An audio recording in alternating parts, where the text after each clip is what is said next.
Going to be talking to us about the rise of humans and how to outsmart the big belly. Thanks, Matt. How you doing, everybody? God, no, good. Oh, God, bloody hell, we're awake in this side of the audience. It's going to be great. Please stay with me. I'm going to need you later on. Hi, my name's Dave. I work for a company you may well have heard of. Please understand, I have a comedy job title because I speak for the humans. I work for a company, hell, I work for an industry who loves to talk to you about the technology and the products that we make. We love talking about that stuff. But what we don't do enough of for my money is not talk about the technology, but talk about the human beings that use it. And my job is essentially to project out into the future to try and understand how will human beings want to live, work, and play. Because I think if we know what the humans are going to do, then we can be a lot more mindful about the kind of technology they're going to require. So understand then, at a certain level, my job is essentially about the future of humanity, right? And I figured if I'm going to have a job about the future of humanity, I demand a job title with a certain degree of pomposity. I think you'll see I've achieved that. I set out on a journey about 6 years ago because I was worried about where we were headed with technology. Not so much the technology per se, but the way in which we chose to use it, or we choose to use it. I wrote a book called Business Reimagined, which is pretty much about how the way we work today, the business practices we have, the things that we do with technology, they're based on things that go back a long, long time. And actually, my view is that the way we work today doesn't work because we use technology in the wrong way.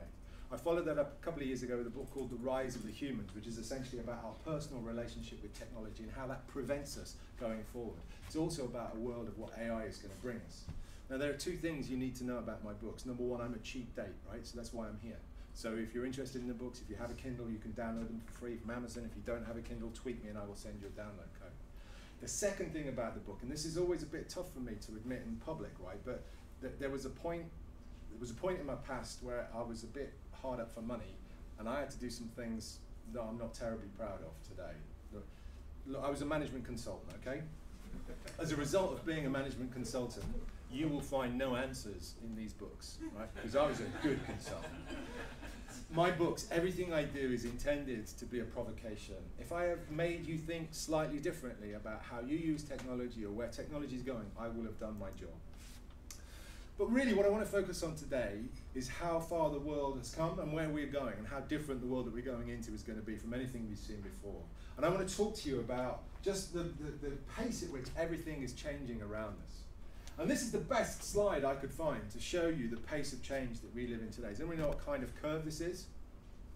It's an exponential curve. Excellent. This particular chart shows the number of mentions of the phrase exponential growth over the last 6 decades. Right? I can think of no better way to articulate our situation than this.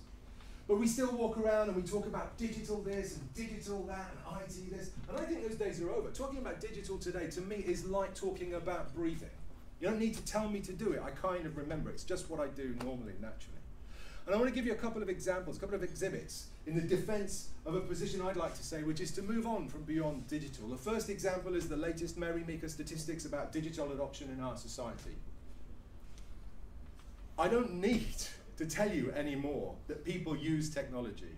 Do you know anybody between the age of 8 and 80 who does not use technology in one shape or form at work or outside of work?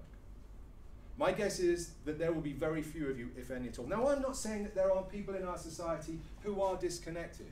And there are people in our society who are disconnected not through choice, but through circumstance. And this is wrong and we must fix this. But broadly speaking, we all, as citizens of the developed world, are connected and using technology. We can move on from that. The second argument I will make about the abolition of the word digital is this product, the iPotty. If we live in a society where this product is feasible, I am telling you now, we are done with digital. Now listen, I have a kid, I have been through potty training, I've been through that process, and there was a point in that process where I would have considered buying one of these. But this to me is just one of those signals that says, we get this stuff, it adds value to our lives, it can do things differently, let's stop treating it as something special. Now please understand, these are two comedic ways of making my point. I want you to consider a far more serious point of where we are. Which is, I think, and the computer scientists amongst us think, that we're about to enter the third computer age. Now, the first computer age was a world of analog computers. This was Charles Babbage's world in the mid-19th century. This is a world of gears and machines, his analytical engine. This was a thing that he could only design, he could never actually build. It took a science museum until 2006 to actually physically complete his design. You guys are all familiar with the second computer age. This is a world of microprocessors. It's the phones in your pocket, the laptops on your desk. And it's a world of technology that has brought so much to us, and yet we continue to work in our organizations exactly as if we were Victorians. We swarm to be inside the physical infrastructure of work, our business processes, the way we structure our organization, the hierarchy of the organization. These were all things that were forged by our Victorian forebears in the fires of the Industrial Revolution. All we have chosen to do with technology is to make those old working practices, those old ways of working, a bit quicker or a bit cheaper. This is not the gift of technology, and it's certainly not where we're going in the third computer age. Because the third computer age is a world of artificial intelligence. It's a world of machine learning fueled by lots and lots of data. And there are two principles about the third computer age that fundamentally change what we will do with technology. And the first principle is about the kind of services that we can build. AI essentially learns from us. We don't have to tell it what to do. And because it learns from us, we can build things that previously were impossible to do, or certainly very difficult. Here's a great example. You can try this at home, folks. You can do this in the comfort of your own homes. This is using the power of machine learning and artificial intelligence to provide real-time speech-to-speech language translation. We've been doing it for a few years at Microsoft. You can try it today. It's a public beta on Skype. We demonstrated it 3 years ago. I had a gentleman speaking German connected to a lady speaking English. It's done via Skype. It's powered by Bing. Gentleman speaks German. Lady hears English. Lady speaks English. Gentleman hears German. Real-time. No human being involved. Just some amazing algorithms doing some pretty incredible work. Now, I need everybody in our society to think about the transformational nature of this kind of stuff, because it's going to change our world. It's going to change not just the way we communicate with technology, it's going to change the way we communicate with each other. I would argue in the fullness of time, AI will even cause us to challenge what we think it is to be human. I think about this stuff all the time. I think about it in the context of my son. He's 10 years old. On the basis of this technology, do I bother to get my son to learn a foreign language at school? Because by the time he enters his world of work, it will be a redundant skill. Yeah. No, I get that's provocative. I get there were lots of reasons why we learn foreign languages, and you know what, my son will learn 1 or 2 languages at school, just like everybody else. But as a result of this amazing technology, he will be able to travel the world, communicating with locals as if he were a local, speaking another 152 different languages. It's going to fundamentally change his cultural experience, but it's also going to change his job prospects too. This is happening today, and it has massive ramifications for our future. We have to start to learn, we have to start to change how we use this technology to deliver real advantage. Now, to understand how it works, we have to get into this first principle that makes the third computer age special, which is the difference between teaching and learning. So today's computers, I have to teach, right? I have to give them explicit instructions, line by line, code by code. If I want to get a computer to walk through that door at the back of this auditorium, I have to tell it how far the door is from where the computer is. I have to tell it to walk towards the door. I have to tell it that that door you have to push, not pull, and you push it and you walk through. I don't have to tell you humans to do that. You innately know what the door is, and you know, and you go through and you walk through it. It's the same with AI. If I want to train AI to walk through the door, I don't tell it. I show it millions of videos of people walking through the door, and it learns. And this fundamental difference between learning and teaching is absolutely crucial to the basis of AI. Here's an example. This is something you can try for yourselves. You've already done it by now, right? This is a great example. This comes from some proper grown-up academic research from Cambridge University, and basically shows if you speak English, as long as I keep the first and last characters of the word in the right place, I can mix up all of the other characters, I can even misspell words, and you will still be able to read the text. Can you read the text? Yeah, of course you can. The reason I love this, there's 2 reasons I love this. Number one is it shows you how learning is fundamentally contradictory to the way that we think that we learn, right? When we're at school and we're taught languages, we're taught the rules of language, we're taught the logic of language, we're taught things like I before E except after C. But what they don't teach us is that there are 923 exceptions to the I before rule. There are more exceptions to the I before E rule than there are to the bloody rule itself. Language isn't logical, it doesn't follow rules, it follows patterns. And we innately know this as human beings, because from the day you learn to read until the day you die, you will create, curate, and tend to your own personal pattern of language. Every time you read something, you're making your own personal pattern of language slightly better. It's just how algorithms work. And when your brain gets presented with something as ambiguous as this, it doesn't call on the rules, it doesn't call on the logic, it calls on your personal pattern of language, and it uses that to assemble the words. Now, the second reason I love this example is it shows you the limitation of machine learning and AI, because they're only as good as the patterns that they've been provided with. What do you think happens when I show this to someone who's just beginning to learn to speak English? Or if I'd shown it to my son, I don't know, about maybe 6 or 7 years ago, when he was just forming his own language skills? Well, they can't read it because they've not established enough of the pattern. And this is a limitation of AI, and this is why for the foreseeable future we're not entering a world where the robots will take our jobs and the algorithms will answer our email and we'll sit on our fat backsides and do nothing for the rest of our lives. So that's the first principle, the first fundamental difference of the third computer age. The second fundamental principle, and there are only two, is in a world of AI and machine learning, we move away from a world of binary. We move away from a world of ones or zeros, or yeses or nos. This is not black and white in the AI world. This is a probabilistic world. The answer is always maybe. When you receive an answer from a piece of AI, a search engine is a great example, what you're seeing is not a perfect answer, you're seeing the most likely answer in the least amount of time.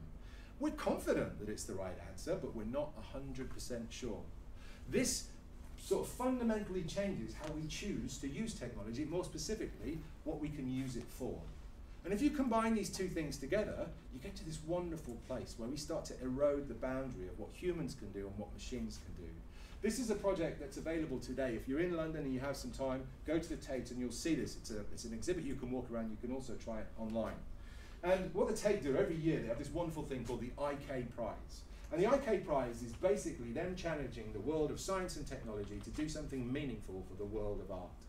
Now this year's winners were a startup from Italy who used some of Microsoft's technology to provide a really innovative approach to solving one of the Tate's biggest problems.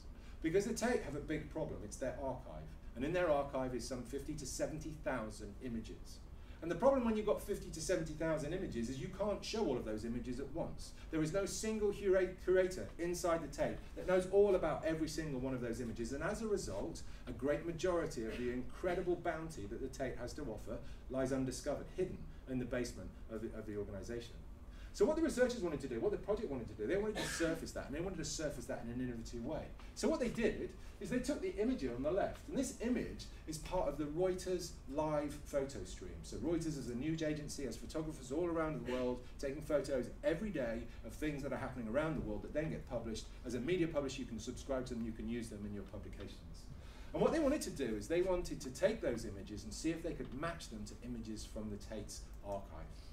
And in order to do this, we used AI, but crucially, we used a human part of AI. So on one level, we did some fairly basic things that you would understand. Of course, I know lots about this photo. I know where it was taken. I know what it's about. I know which part of the world it was in, who the photographer was. And similarly for the paintings, I pretty much know who painted it, when it was painted, and a description of the scene. So you can do some basic comparison. But the AI lets us get 2 steps closer. The first step it lets us to do is I can start to analyze the composition of the picture. I can say, what are the colors being used? What's the color palette there? What are the angles in the diagram? This whole sense of the composition, but best of all, the second thing, I can start to inject some humanity into it. Because if there are human beings in the picture, I can tell you what gender they are. I can tell you what age they are. I can even tell you what emotional state they're in. And I can use that information, again, against the Tate's archive and start to surface new artwork that people haven't yet seen, curated in an entirely different way. And I love this project for 2 reasons. Number one, I love the fact that it takes us across the line. This is dealing with human emotions. This is a machine interpreting human emotion. And that's pretty interesting or scary, depending on your perspective. And then the second thing is understanding the point of this. The point of this is not to replace a human curator. The point of this is to enable an audience to discover more art than they could do before. It's simply a way of surfacing all of the magnificence in the Tate's archives. But as we get further and further into a world of AI, we've got to start to understand more and more about how AI is created and some of the implications of the process in which AI is created. In a world where the algorithms learn rather than they're taught, they are learning from us humans. And the problem with us humans is we are fundamentally flawed. It's one of our best attributes. It's one of the things that uniquely makes us human. And we have to start to be mindful of how our role, all of our role, in actually placing the answers that we see in the algorithms. Because going forward, more and more of everything we do will have an impact on the things that we choose to do, the images we see, the places we go. For example, when you see an advert today in your search engine, you have had a part to play in the placement of that advert. Things that you've searched for in the past, topics that you're interested in, were all implied in the placement of that ad. It gets deeper. Because the more we use AI, if you have a smartphone and you use any kind of predictive text on that smartphone, that is an algorithm that is unique to you. Think of a phrase that you and only you will say repeatedly, start to type it into your predictive text smartphone, and you'll be amazed that you will get suggestions that only you will see. You could type the phrase in my phone, and you won't see that on mine because I don't say those words. You are creating a reflection of yourself in that algorithm. And we have to think about these things because these algorithms are getting deeper and deeper into our lives. My 10-year-old son, I think it's a reasonable proposition to say he may choose his lifelong partner on the basis of an algorithmic recommendation, on a reflection of who he is as a human being, on what he has done, the things that he has looked for, the behavior that he has. So I think it's time that we started to take control, to be responsible for that reflection. We can choose to lie back and let the reflection be whatever it wants to be, or we can take some power back. And this is where I get a bit overly paternalistic, so please forgive me for this. But I think this is time for us to be really reflective. We have to become digital parents. The algorithms that we create, or we have a part in creating as humans, we have a part to play in that. You know, just in the same way about what kind of skills, what kind of person do I want my son to be? I have a part to play in shaping him. We have the same thing with the algorithms we use. Now look, I work for a technology company that makes the algorithms. I am not for a minute suggesting I am placing all of the responsibility with you. I have to do my part, right? I have to make sure the service is good and responsible and delivers real tangible value to us as humans. But I want you to be engaged in that debate too. I want you to take accountability for what you see. But there are other challenges with how we create algorithms, and the algorithms are based on patterns, and the patterns are based on human experience. And the problem with human experience is we are fundamentally biased as humans. I have conscious bias, I have subconscious bias. And if we get to a place where we're making important decisions on the basis of the outcome of an algorithm, then actually we should know a bit more about the bias of the people that created the algorithm. Now, I can think of no easy way of making this as an example, so I've come up with a silly way of making this as an example, but it kind of makes my point. Now, I was born in England.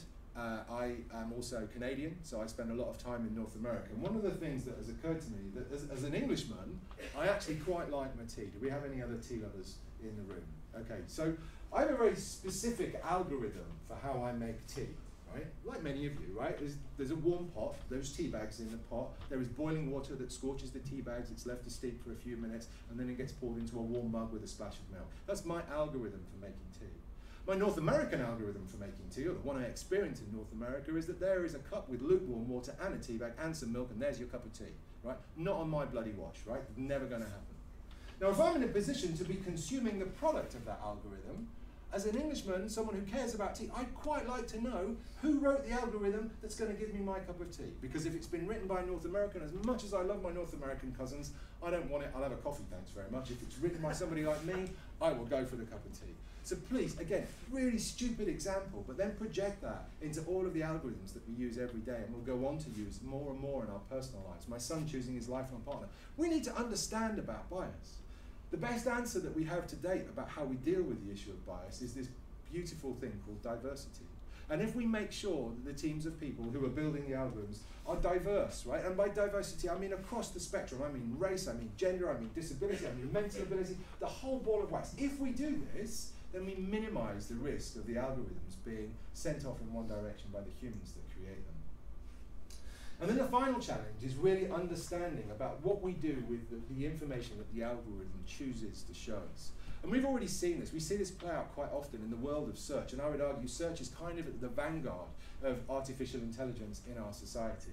And I used to work for our search engine, Bing, and we used to see this from time to time, and there are a couple of examples I'll give you that really sort of accentuate the point. The first was a couple of years ago, and one of the things that the search engines noticed is that, and this was Bing as well as Google, is that when you type in the words, how do I join, into the search engine, we were intrigued to find some of the suggestions that would pop up. Anyone want to take a guess at what the top was actually the second suggestion was? Illuminati. Illuminati, good try. The circus. The circus. It was actually ISIS, right? Now what was interesting about that, some lovely people from the government came to see us as an industry and they said, you can't say that. Well, okay, here's the thing. This is how this works. The reason that that's there as the second suggestion is because there are thousands of people, if not millions of people, making that search query. Humans are putting that search query there. What you're seeing is a true reflection of our society. No filters, this is what it is. Now, we may choose to not like the answer, but the answer to fixing it is not to turn off search, it is to go and fix society. We had a very similar example, and if you'll forgive me again, this is a very dark example, but we had people who were searching on the term, how do I commit suicide painlessly? What's our responsibility to serve an answer to that question? It's a really interesting dilemma. Legally, I can serve an answer to that question. Morally, should I? And actually, we found the only way to answer that question is to get together. So the search engine got together, we worked with the government, we worked with NGOs, and we found out that the right answer is to serve the answer, but crucially, to serve an ad to the Samaritans at the top. Now, I make these examples not because search is stupid, but because search is at this pinnacle, at the vanguard of where we are as a society with AI. And the thing is, there are no clear answers. When we come across these problems, and we will come across more and more and more with more usage of AI, the only choice in providing the best answer is if we all come together. You cannot leave it to us to come up with the best answer, because that can't be right. You cannot leave it to the government to come up with the right answer, because that can't be right either. And equally, you cannot leave it to the NGOs. The only way this works is a four-party conversation. It's you, the consumers. It's us, the technology industry. It's the government, and then it's the subject matter experts in this field. It's the NGOs. This is the only way we get to the sunny uplands of our future with AI, and it requires a debate that has to start today. We cannot wait for this stuff to come. We have to start it. Now, I'm really pleased. As a UK citizen, the government this summer had an initiative to research into robotics and AI and the impacts in our society. They published this Wednesday a paper on this, and I encourage you to read it. I'll tweet the link to it later on so you can see it. It's the beginning of a debate, and I would beg you, in whatever organisation you're in, whatever role you're in, be a part of that debate, be a voice in that debate, because it's the only way we'll get this right. But ultimately, the thing that I want to fix is the way in which we're positioning this technology, and we do it by default, really, without thinking. Whenever I talk about AI, I guarantee you one person in the audience will be thinking about Stanley Kubrick, 2001: A Space. I'm sorry, Dave, I can't do that. Right? If I talk about robots, somebody will be thinking about Arnie and his titanium robot army. These are not helpful metaphors for us, because the world that we're going into is not an adversarial battle. It is not humans versus machines. The world that we should be going into is humans plus machines. What is it by combining the best of technological capability with the best of human ability that I can do that will help me achieve more than I could do on their own? This is the purpose of technology, and this is where we have to go. Because what we really want is we want the technology to help deliver us human outcomes. Now, we're on this journey, but we're not quite there, and this is a story that gives an example of how far we've yet to come. This actually is a photo of my son. We're on a beach called Long Beach on the west coast of Vancouver Island, and we were there in April. But in order to get my family there, I had to jump through a whole series of technological hoops, right? Because we had that, and you will have had this experience, right? As a family, it's like, hey, let's go on holiday, where are we going to go? Well, there's an evening you'll spend in front of a search engine looking at destination websites, right? So now, oh no, we want to go to Vancouver. How are we going to get there? There's another evening you're going to spend searching on airlines and Skyscanner and trying to interpret all of the different rules and logic airlines have. Now you know where you're going to go, how you're going to get there, where you're going to stay. Another evening you're going to spend on hotel websites, Expedia. It goes on. Every one of those is a technological hoop I, the human, have to jump through. As a human being, all I want to bloody go on holiday, I want to take my family to Vancouver. In the future, and this is not a distant future, this is a future that many of us are working towards now, I just want to say to the system, do you know what? I want to take the family to Vancouver in April. You know who I am, you know who my family is, you know where Vancouver is, you know the airlines I like to fly, you know the hotels I like to stay in, the things I like to do. And on my behalf, you will go and negotiate with all of the service providers, and you will bring me back a human outcome, which is the whole itinerary. This is a world of bots. You know, that's the trendy word, isn't it? This is chatbots. Somebody must have talked about chatbots already today, right? This is where we're headed. But what I love about all of this is the human side of the equation, right? Because we humans, we evolve. And sometimes we evolve quickly and sometimes we evolve slowly. I think you can look at any point in our society and you can find something that's changing. And my favorite thing at the moment is this thing that's changing, or more specifically, it's how you respond to this scenario. I would bet has changed probably in the last 12 months. Because 12 months ago, you would have walked up in this scenario to the cashier and you would have put in your card and you would have typed in 4 digits. My bet is at some point in the last 12 months, your behavior changed. And instead of walking in and sliding your card in, you walk up and with a little flourish, like me, tap, and away you go. Now what I love about this is, if you look at the technology in the UK was launched in 2008, right? It's taken us till now to become comfortable with it. Now the test I'd love you to do, if you want to see how digitally engaged you are as an individual, I want you to try and check what's your reaction in the following scenario when you approach the cashier and just as you go to do that, the cashier goes, don't do contactless. Right? And if you're like me, and I'm betting some of you will be, your reaction is along the lines of, what? I used to, gee, this is the 24, oh God, now I'm going to have to type in 4, oh man, come on, that's terrible, right? This is how far we've come, right? Because 6 months ago, that wouldn't have happened. Who thinks 30 quid is not enough, right, as a limit? I'm thinking 50 at least, right? This is beautiful, because it shows we evolve. The reason this happened is because it's a good service. It adds value to our lives. It makes sense with what we're doing. And that fills me full of hope for the future, that as long as people like me in my industry, and you in your industry, as long as we get this service proposition right, as we add value to people, they're going to come along for the ride. And I think it gets better than that, right? I think it's like one of those crap desk toys that your dad used to have, or your weird uncle, you know, the Newton's cradle. And the thing about the Newton's cradle is it's just like our behavior. From time to time, I need to give you a gentle little nudge to show you that you could do something differently. It might be contactless payment, it might be e-commerce years ago, it might be the mobile phone. And I give you that gentle nudge, and after a little while, if it delivers value, you think, God, that's brilliant that is. I wonder what else I could do. And you start to look, and then you come running right back and you hit me on the back of the head, and you say, I want more. But the crucial thing for that to happen, for you to make that work, is you've got to deliver value. Now I'm drastically searching in here for a piece of paper of an example of an industry that does not quite understand the concept of value. Right, does anybody know what this is? Right, it's a train ticket. More specifically, it's my train ticket, right? And because I'm a martyr for you, my audience, I went on a digital journey with this train ticket. I was sat at home last night and I'm thinking, I'm going to live the dream, right? I am not going to walk into the ticket office. I am going to buy my ticket online. I'm going to be a child of the digital society. Oh my God. I'm there, I'm sat at home in front of the telly, I reach forward, I grab my phone. I am so cool, my train line even has its own app. Yeah, baby. So I'm there, I'm thinking, this is brilliant, there's an app. I tell it where I am, I tell it where I'm going, I tell it when I'm traveling. 7 choices.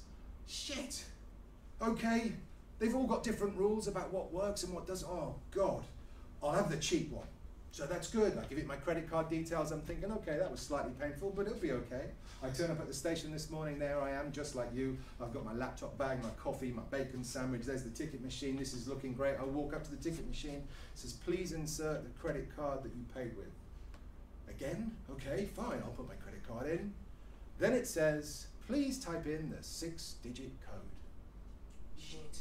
6-digit code. I haven't got the 6.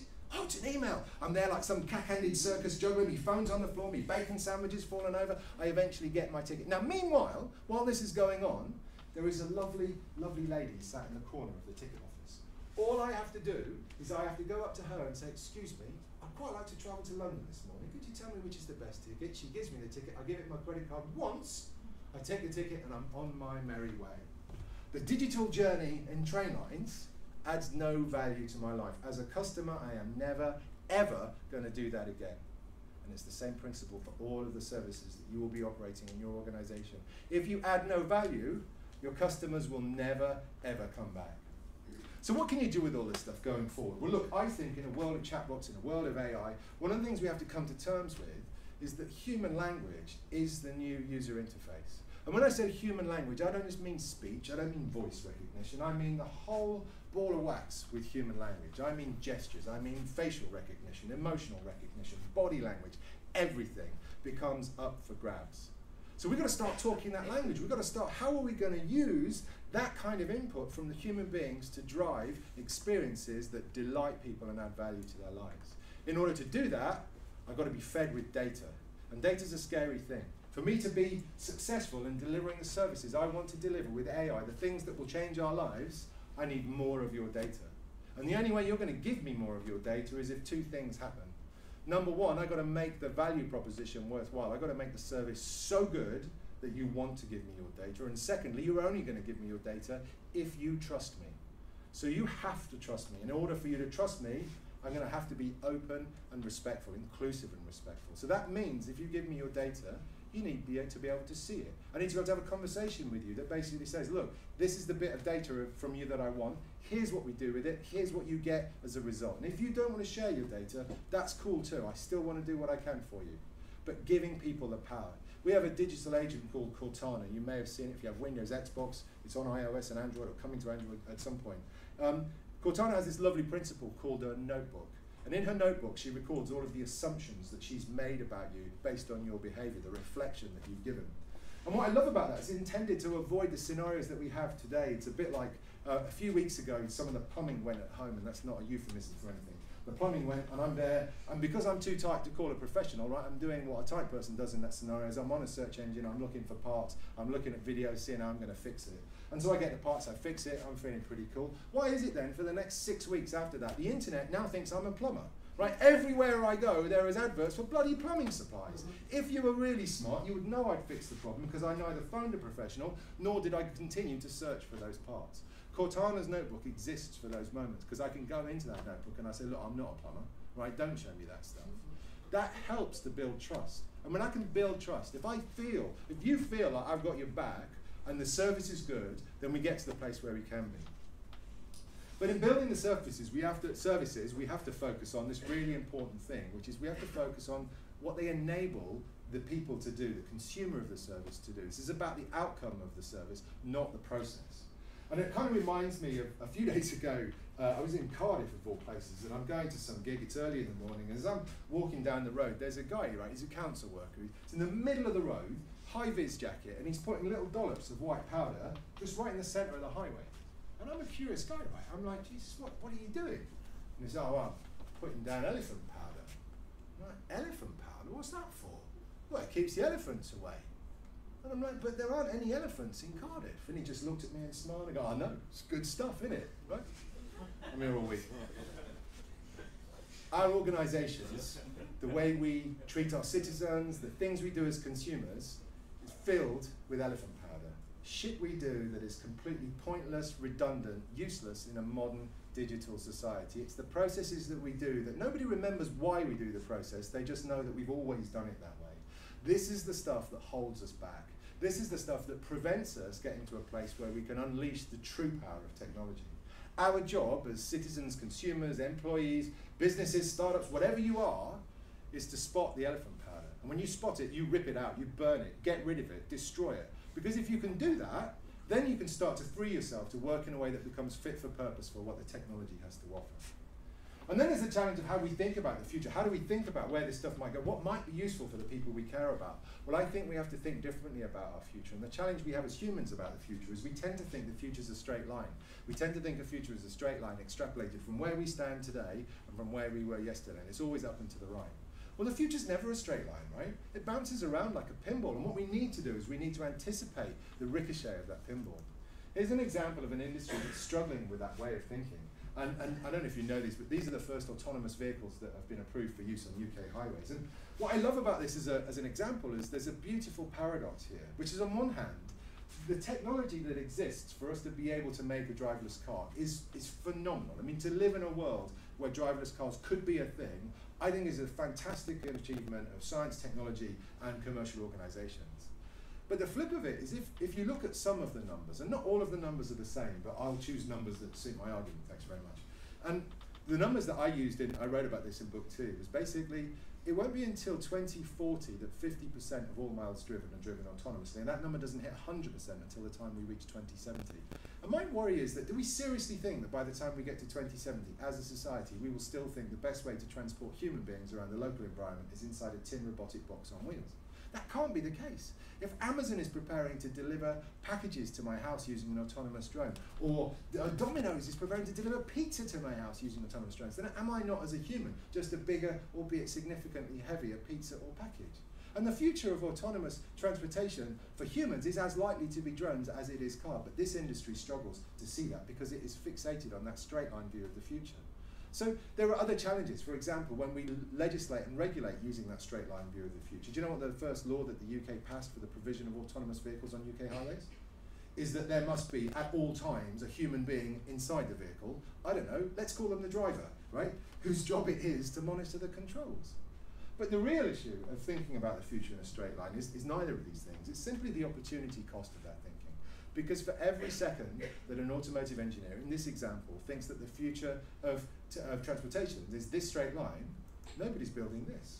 Or more specifically, if you think about human outcomes, nobody's building this. This is what we actually want as human beings. And so my call to you in your organization for the things that you do is get outside of that organization. Get outside of your industry.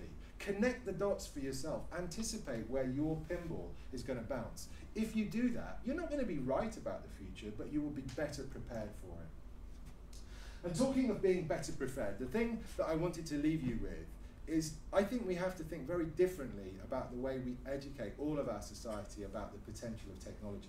And what I worry about today is we live in a world where we tend to fixate on teaching, specifically kids, but not just kids. We teach them the tools. And the problem with teaching people tools is you're teaching people the tools that exist today. These will not be the tools that we will use in the future. And if I just pick on my own family history to give you an illustration of why this is the wrong thing to do. My grandparents went to school in the northwest of England and they had no electricity at school. My old man went to school in the Midlands and he went to a school in a world without computers. I went to school, I went to university in a world without the World Wide Web. But it carries on, generation after generation. My son, he's going to school in a world without hovercars. And if all we do is we teach people the tools that are available today, we are never preparing our world, our society, for the future that we're going to head into. So instead, what I'd love us to do is I think we need to teach people some basic skills. The first thing is we need to teach people how to be safe. It's crucial that people, young and old, feel safe as they engage with technology. The flip side of that is we also need to teach human beings to not be, I was going to say arseholes, but I won't say arseholes, to not be idiots when they are online. We have a massive issue with how people turn up online versus how they turn up in person. It is damaging, it is hurtful, and actually it prevents progress. That's the safety message out of the way. Let's get into some other things.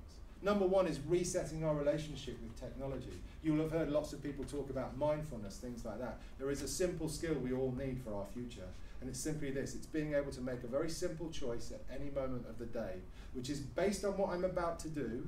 Can technology help me, yes or no? And if the answer is yes, fill your boots, engage with technology. If the answer is no, turn it off, put it down, leave it alone. So if you're the sort of person that sits in a meeting with your laptop open taking notes, or you're in a meeting with other people who've got their laptops open taking notes, and we all know taking notes on your laptop in a meeting basically means catching up on your email or checking out Facebook, guess what? Don't have the meeting, it's a waste of everybody's time. Don't be the person in the cafe or the pub with your friends checking out your Facebook status. Technology offers you no value. We must teach our kids this principle so that they know that the technology is helpful when it's used properly. And actually it's in that usage of technology that we need to change the way people think. The most important skills people can have about leveraging technology are things like critical thinking. Classic example of this, my son came home from school this week and said, "Dad, my English teacher has told me that I cannot trust Wikipedia."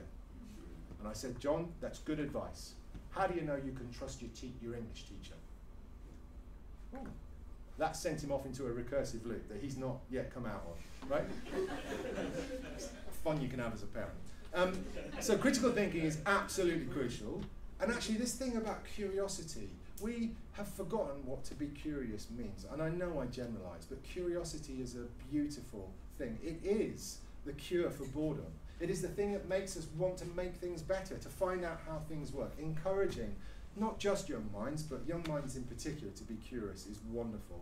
And help people to dream big. In a connected world powered by AI, there are very few things that we cannot do. We will do amazing things in medicine with AI. We will do amazing things in our lives that will transform our education, our lifestyle, our cost of living, everything. And not just for us in the developed world, for the developing world too. And what I leave you with is this thought. In order to make this happen, the most crucial skill we have as human beings is creativity. Creativity is the one thing that for the foreseeable future we will not get an algorithm to do. And what I love to see is creativity is beginning to happen around us. I wanted to give you a demonstration of two things that I've been involved with. This is actually my son's homework. He got asked to make a board game based on the Egyptians. And because he's my son, okay, so there's a certain stereotype that you've already got in your mind, he said, "Dad, I'm not going to make a dice. It's an Egyptian game. I'm going to make a pyramid." So he made a pyramid. And what did he do with the pyramid? Is he stuck a microbit in front of it. And he coded the microbit so when I shake the pyramid, it generates a random number between 1 and 6. He's not a coder, he's not a computer scientist, he just wanted to be creative. Similarly, there's a project going on right now. There's a team of people called Bloodhound, and their challenge is to break the world land speed record next year. They're going for over 1,000 miles an hour. They have a brilliant initiative with UK schools. We're a part of it at Microsoft because we do a little bit of computing. And the project is to make a rocket car. The kids get sent a foam block. They have to carve the foam block into an aerodynamic shape. We shove a real rocket in the backside of it, right, which we set fire to, and it explodes. We stick a computer in the guts of the car that monitors its acceleration, how much it vibrates, and its speed. We're teaching kids about computer science, we're teaching kids about data science, we're teaching kids about physics, we're teaching them about engineering, but they don't know, because they're making a rocket car. And when you're 10 years old, male or female, making a rocket car is probably the coolest thing you will ever do at school. And what we need to do is we need more projects like that, because that's when you turn the lights on. That's where you create a society of people that are curious and eager for the future that we're going into through AI. So to summarize, please, we've got to understand technology's role in this. Technology is the least important thing that we're doing today. I'm not saying it's not important, it's the least important. And I can think of no better way of telling you this story than other to go to a phrase from Pablo Picasso, who brilliantly said, he was asked in the mid-60s in Paris, what do you think about computers? Now, why you asked Pablo Picasso about computers? I don't know, right? But his answer was wonderful, because it's still true today. He simply said, computers are useless. All they can do is give me answers. What I need is something that can ask the right questions. And ladies and gentlemen, that somebody is you. That's your job. Whatever you do, whatever role you're in, whatever organization with, your job is to figure out what is the question we're actually trying to answer. Because when you know what that question is, when you're crisp and clear on that answer, then the technology can take over and we'll make short work of providing the results.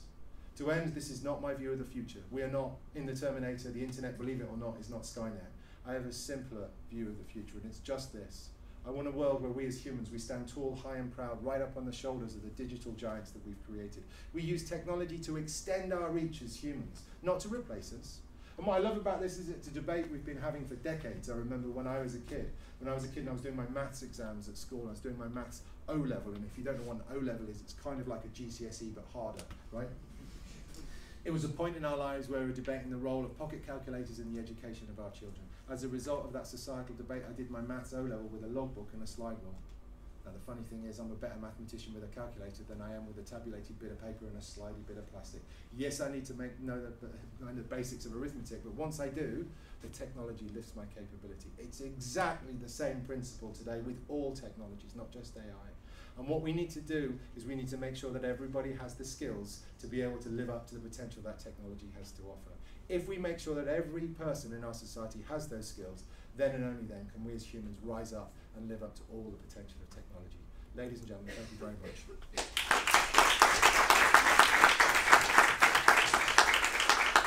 Thank you, Dave. Another great presentation. Okay, so we're on for a break. We've got a couple of minutes. Anyone has a question for Dave? One here? Yeah, probably got time to take one quick question.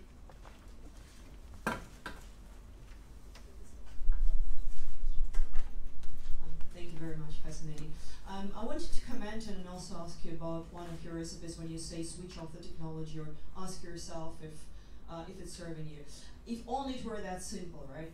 The way technology is designed, it is designed to hook our brain, and probably people here have heard of the book by Nir Eyal, it's called Hooked, How to Build Habit-Forming Products, right? So it's not about I decide now to leave my smartphone and not to go back to it. It doesn't work like that. So I'm curious about what's your view on the social responsibility of developers in terms of creating ethical products, and is there any policy Microsoft around that? And if yes, what is? If not, why not? Thank you. So that's a great number of questions. So yeah, absolutely, I think developers need to be responsible for those experiences, and there is a conflict, right? Because if I do my job correctly, I am making things that you love to use. But I think there's a difference between loving to use something and being, I can't think of the right word, but using a service that I find it hard to leave, let's put it that way. Email's an example that's an easy one, right? Because I have lots of people who complain to me about how much email they have, and we're all in that world, right? And what I love about that debate is when I remind people that the reason that you have too many emails is not email's fault, right? You're part of the problem, because you're the bugger that's sending them along with your organization. So what's the different way that you could communicate to help you have less communication? There is a moral responsibility on developers. As to whether Microsoft has an explicit policy on this, I wouldn't be the right guy to ask. I can find out. I do know that we care about the long game. You know, as a company, we've been in business 40 years. We want to be in business for another 400 years. Who knows? And the only way we're going to do that is to be responsible in the technology that we make and how we get people to use that technology. So we want to encourage that kind of debate. Fantastic. Thank you very much. Okay, so we're on for a short break now. We'll be right back in this room at 10.